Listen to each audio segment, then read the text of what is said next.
Hello mga kababoy! Welcome to my vlog! For today's vlog mga kababoy, nagmix ako sang Sprinter E-Lite, duha ka pack, kag ang 5 ka kilo na pre-starter. Ginamix ko na siya mga kababoy bago ko mag-proceed sa pre-starter.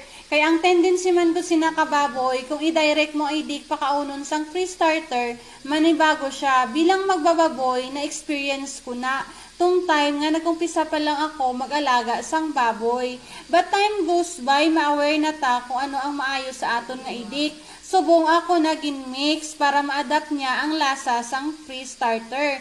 Kailangan naton i-mix bago ta mag-proceed sa sulit pre-starter para hindi magtai-tai kag para maamat-amat sila masanay sa pre-starter. The same method pag mag-starter feed, saluan ta sang pre-starter para hindi sila manibagos kag iba-iba man gud na sila lasa mga kababoy.